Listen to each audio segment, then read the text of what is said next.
वालेकुम नाजरीन। प्यारे दोस्तों, आज की इस वीडियो में कायनात के सबसे बड़े बदबख्त और काफिर के बारे में आपको बताएंगे, यानी फिरौन के बारे में कि फिरौन कौन था और किसकी औलाद में से था, और फिरौन को फिरौन क्यों कहा जाता है, और फिरौन मिस्र का बादशाह बनने से पहले कौन सा काम किया करता था, और ये फिरौन मिस्र का बादशाह कैसे बना, और फिरौन ने खुदाई का दावा करने के लिए बनी इसराइल के मुसलमानों को किस तरह जानवरों जैसा जाहिल बना दिया, और फिर किस तरह फिरौन ने खुदाई का झूठा दावा किया और किस तरह ये मिस्र का झूठा खुदा बना।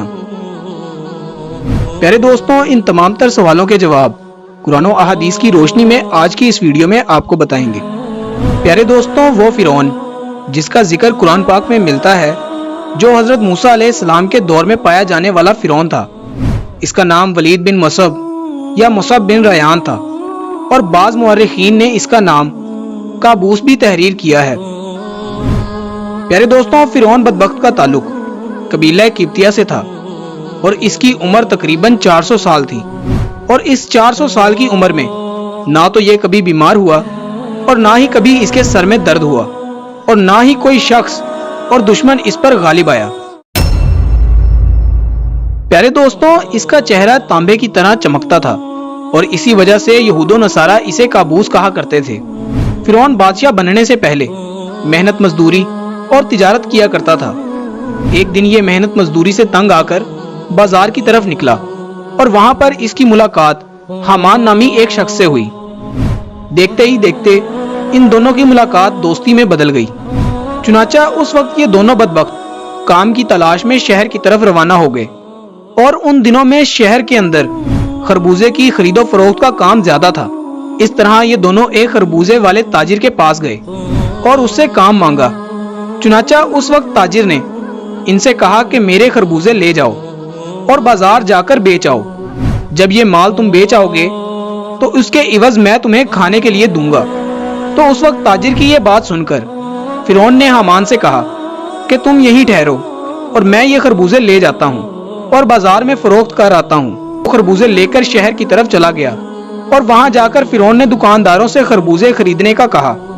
उस वक्त दुकानदारों ने फिरौन से कहा कि हम तो सौदा उधार खरीदते हैं और बेचने के बाद उसकी रकम अदा करते हैं, और यहाँ का यही दस्तूर है।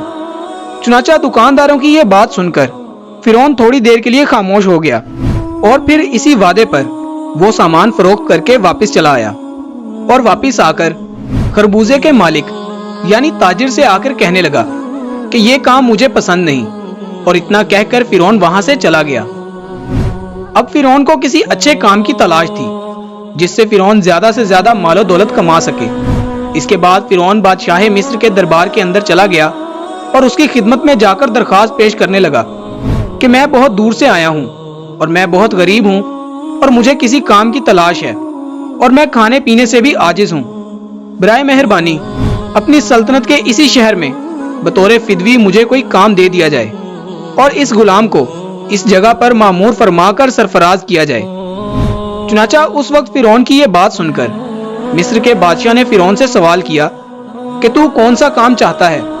चुनाचा बादशाह की ये बात सुनकर फिरौन बोला कि मुझे मिस्र के कब्रिस्तान की दारोगी दे दी जाए, और उसके बदले में कुछ रकम फदिये के तौर पर मैं शाही खजाने में जमा करवाया करूंगा और बाकी रकम अपने पास रखा करूंगा, और मेरी इजाजत के बगैर मिस्र के इस कब्रिस्तान में कोई भी मुर्दा दफन ना होगा।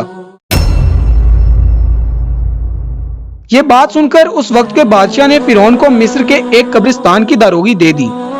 चुनाचा कब्रिस्तान की दारोगी मिलते ही फिरौन बहुत खुश हुआ और खुशी खुशी कब्रिस्तान के दरवाजे पर जाकर बैठ गया और इंतजार करने लगा कि अब कौन आता है जो अपने मुर्दों को दफन करता है।